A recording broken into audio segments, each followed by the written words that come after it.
my name's Karen. I'm a diabetes dietitian. Welcome to my kitchen.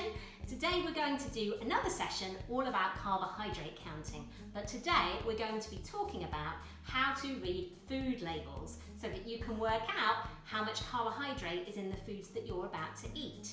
Now I could have done this in a very simple kind of tutorial way, but I thought I'd make it a bit more fun for you and also for myself and play a bit of a guessing game. So today I've been down to the shop on my bike and I've got some foods that I wouldn't normally eat and I'm not sure how much carbs is in them. So we can have a little look together. I will have my best guess and then I can show you how to work it out from the packets. So let's get started. Right, first guess, Battenberg cake. Now, I'll let you into a little secret. I'm not a massive fan of cake because I am more of a cookie girl. I really love cookies. So I wouldn't really in a supermarket pick up cakes. So this is going to be interesting, I'm not sure. I think they're quite plain. They don't have icing on them. But of course they'll be made from flour, so they will contain carbohydrates. I'm going to get them out and have a little look. So they just look like 5 little sponge square rectangle things. For the purposes of this, of course, I may have to try one later. Let's have a little look. Oh, it's like a squishier texture than I thought. Is that marzipan on the outside? I'm not sure. Okay, I'm going to bring it up to the camera. It's quite light and quite small, but it's covered in sugar. There's sugar on the outside. This is harder than I thought. I'm gonna guess 20 grams of carbohydrate. I'm kind of plucking a number out of thin air there. So now let's have a look at the actual label and we'll see how you can work out the actual amount of carbs in it. I'm hoping it will just say per cake, but let's have a look together. So you will see it says per 100 gram. Now, most packets in the UK, I believe, have to say per 100 gram or per 100 ml by law. But of course, the foods we eat aren't always, we don't always eat 100 grams of food, we eat the portion. So handily, on this particular cake, well done Mr. Kipling, they have put per cake. So that's really, really helpful. We are looking for carbohydrate. Not of which sugars, we're looking for total carbohydrate because these cakes contain things here. You can see that fruit we've got in there, we've got sugar in there, we've got wheat flour. So those are all carbs and they all break down to glucose in our digestive system. So total carbohydrates per cake, 23.9. I'm happy with that guess, that's pretty good. I would round that up to 24 grams. So I was close, but every time I had a Battenberg cake, let's imagine I'm a big fan of them, every time I had one I'd be 4 grams off with my carb counting. So actually it's always better if you can look at the label and then you'll know for next time that a Mr. Kipling Battenberg cake contains 24 grams of carbohydrate. Okay, let's move on to the next guess. Okay, so I have chosen a Starbucks Frappuccino drink. Coffee drink, mocha flavoured. So this will definitely contain carbohydrate. There will be carbohydrate in the milk and also sugar that's probably added to it is also a type of carbohydrate. So I'm going to try and see if I can sneak a look at the millilitres but without looking at the label. Oh, okay, I just got it. 250 ml. You might better see it on camera, it's just under my hand here. 250 ml, okay. I'm gonna guess, because these things tend to be quite sweet, 32 grams of carbohydrate. Let's have a look together, shall we? So if we have a little look, it's per 100 ml.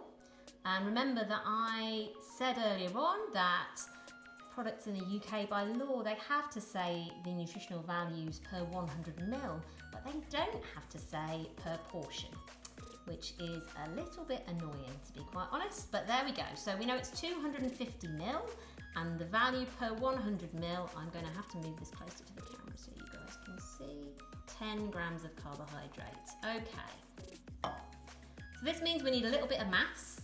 You may be brilliant at maths and you may think, well Karen, that's really, really simple, but I'm still going to demonstrate it just for people who are new to carb counting.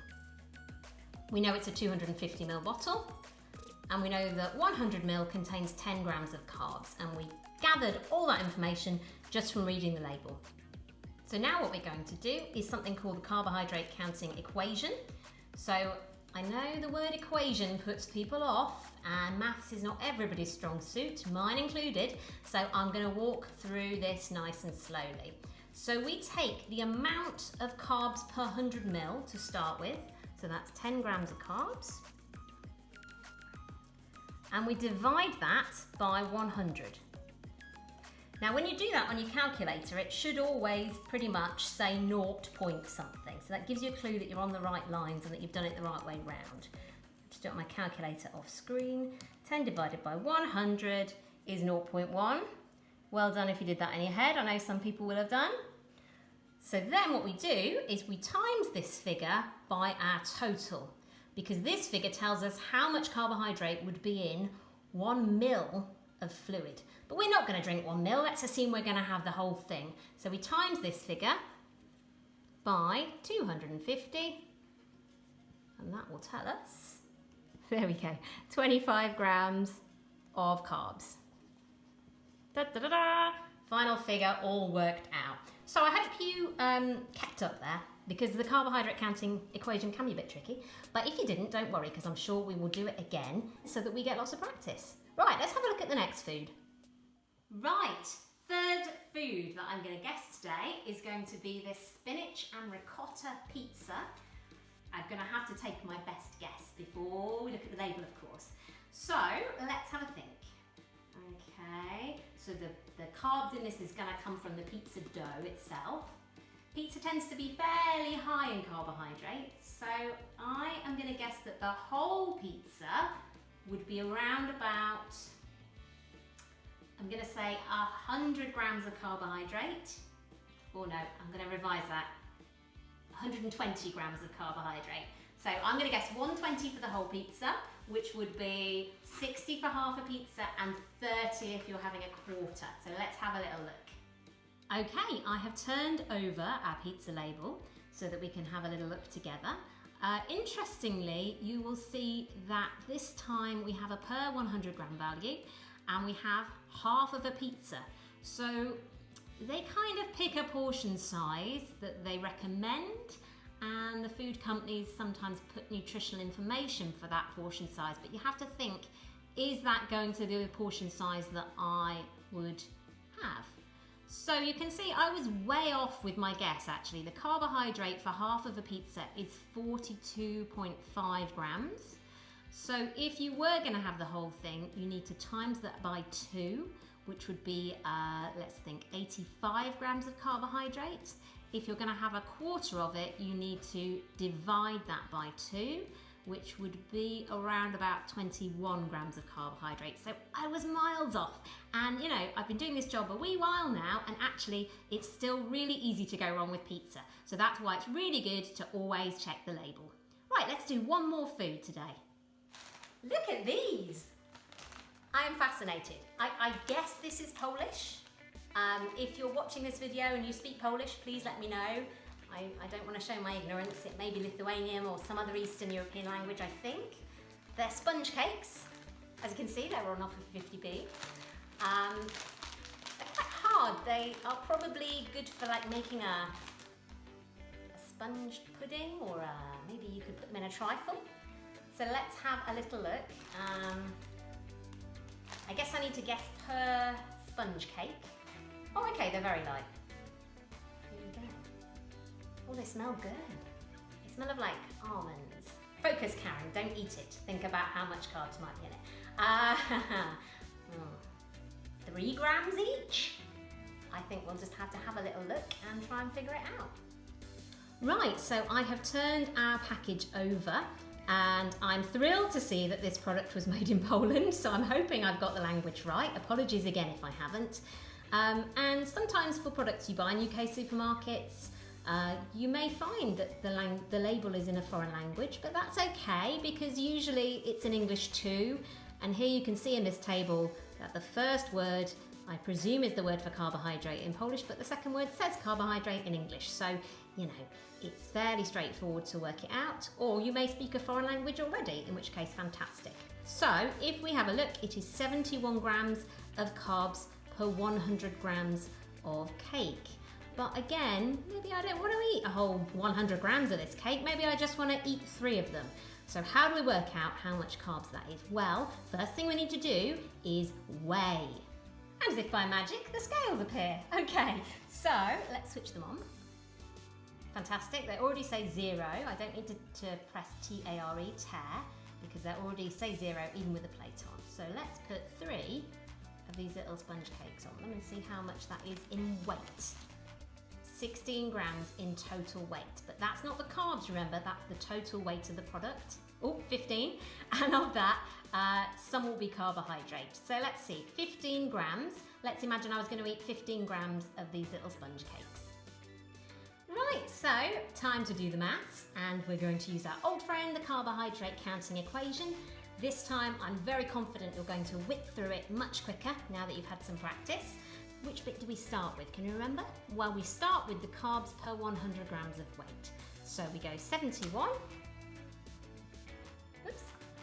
divided by 100, and that will give us, if I use my calculator to do 0.71, and then we're going to times this figure by the total weight, which is this, 15. Aha! So our total carbs for 3 of these little cakes would be 10.65. Do you know what? I'm just going to round that to 11. So per cake, that worked out at 3.5 grams. Oh, I was close. I'm quite impressed with that. So I'll try these cakes later and let you know how delicious they are.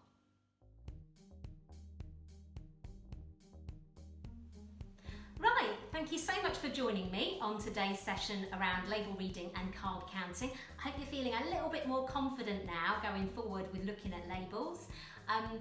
One thing I would say that's very, very helpful, if they're foods that you have a lot, let's say for example you tend to eat them weekly, then it's probably worth jotting down the carbohydrate values on a list somewhere, like a piece of A4 paper, and putting it up somewhere in your kitchen, maybe put it on the inside of a kitchen cupboard so that you've got it there for easy reference. And that just helps. It means you don't have to necessarily look at the label each time. You know, diabetes is hard, so you don't want to make it any harder for yourself than it need be. One thing that you might be wondering is, how do we guess the carbs for foods that have no label? So for instance, fruit doesn't always have a label on it. Or things that you might buy from a bakery, like this lovely pretzel.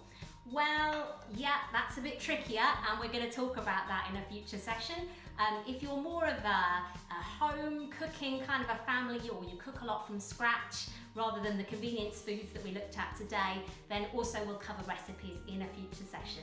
So if you've got any comments, please do leave them below. And it's been a pleasure to speak to you today. And stay safe, stay healthy, and I will see you soon. All right, take care then. Bye-bye.